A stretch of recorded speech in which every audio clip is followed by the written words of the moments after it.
Though In Living Color's next breakout star, James Carey, was about to release his next film, and Jamie Foxx's star power was steadily increasing, Fox wasn't sure if they wanted to renew the show. After all, the ratings had dipped, they no longer had the Wanses, and David Alan Grier and Kelly Coffield let them know that they were no longer happy at In Living Color. Grier would go on to say that he had grown sick of the show, saying, "Familiarity breeds contempt. You pray for success. Dear God, I've been acting for 10 years. Give me one hit. I'll never complain again. You get the hit. Dear God, please get me off this shit." That's the actor's plight. Grier would also say the following about Keenan's leaving the show. "I said a long time ago that if Keenan were hit by a car on the way to the studio, we wouldn't last 6 weeks. It was his show. It was his concept, his idea. He pointed us in a specific artistic direction. Right now, we're doing shows, but we don't have that artistic point of view any longer." The latter comment is one that the Wayanses would also voice. Here's Damon's take. And what's interesting is the show didn't work after he left. That was, a testament to his vision. It's like that's what's wrong with sketch right now. Is it requires somebody at the helm with a vision. Fox renewed In Living Color for its 5th season only because it had enough baseline viewers to be useful. Besides, they were already priming a new sketch show, Townsend Television, to take its place. Upon his return to California, Tommy Davidson was surprised to find out his contract was still good at In Living Color, and that he had another year on the show. But of course, this version of the show was completely different. Now that they were working on a new season, Sean and Kim were no longer in the cast. This meant that the show was without the Wayanses for the first time. This wasn't really a concern for Davidson or Carey, who felt more freedom since the Wayanses departed. Not only had Davidson bumped heads with Keenan, he felt that the Wayanses were getting all of the shine. Whenever interviewers would come by their offices or rehearsals, it was just for the Wayanses and not the rest of the cast. Now Davidson felt that things were more fair. In fact, he performed in a number of sketches that he was proud of that season, and the same goes for Carey. Anne-Marie Johnson, Jay Leggett, Carol Rosenthal, and Mark Wilmore had been added to the cast. This season, Jennifer Lopez left the show. Perez also left at the end of the 4th season. Perez began getting more work as an actress, and rightfully the job went to her assistant Arthur Rayner, who she'd introduced several times on the show as her partner. Finally, Kelly Coffield did not return for the 5th season. Later in life, Coffield would marry and have 2 kids with her former castmate Steve Park. She would also go on to be in a number of the Wayans' properties, from 413 Hope Street to the Wayans Brothers sitcom. In order to preserve what they could of the original Living Color vision, Fox brought Paul Miller back to direct. Along with this, the environment that Fields, Firestein, and VC created had increased the morale of the show's writers. They made small tweaks to the actual broadcasting of the show, like getting rid of the idea of opening sketches or sequences of any kind, and having different cast members do the sign-off each night, which they began implementing in the previous season since Keenan no longer appeared on camera. They even reran a specific sign-off with Sean and Marlon wearing Wanda shirts several times after Marlon and Keenan had already left the show. I really liked when they let other cast members sign off, especially Takia Crystal Keymah, who would usually say goodnight to her grandmother. They also updated the opening theme song and credits and the set. Fox decided to usher in the next season of In Living Color by moving it into a Thursday night slot. They figured the core audience would follow the show and they'd be able to use Saturday and Sunday nights for other shows that they were really trying to push. Fox also began to bring Chris Rock in as a guest star. Allegedly, they were gearing up to bring Rock in as showrunner, with assistance from Les Firestein. Rock primarily played Cheap Pete, a character that had originated in I'm Gonna Get You Sucker. So in a way, the Wayanses were still present on the show, not to mention that Fox was still airing reruns. Fox had actually just plugged a hole in their programming with In Living Color reruns when they canceled Chevy Chase's late night show. Also, the network was still cashing in on the merchandise that depended on the Wayans' comedy and likeness. So how are all of these changes faring? While seasons 1 to 4 were made through a specific lens with a specific target audience in mind that just happened to resonate with many, season 5 brought in a show that attempted to appeal to everyone but resonated with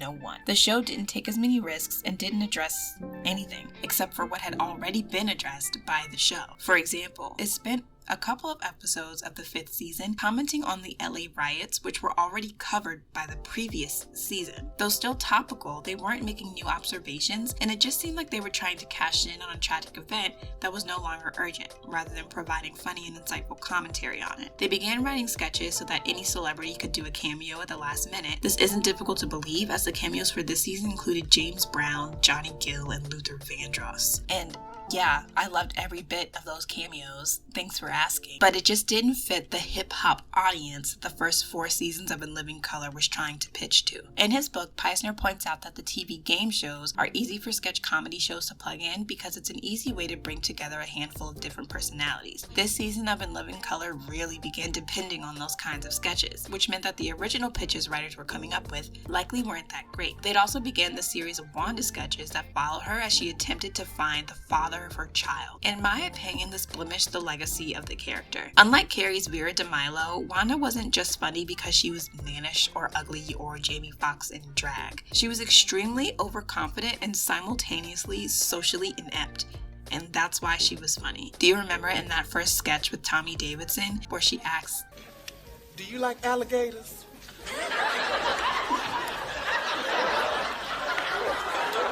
I hate them. Oh, I don't like them either. They skin so rough. It brands her as this weird and quirky character, whereas this baby daddy saga turned Wanda into a Maury episode and gave Fox the ability to sell more Wanda merch, which they'd already begun priming the audience for with that season 4 sign-off.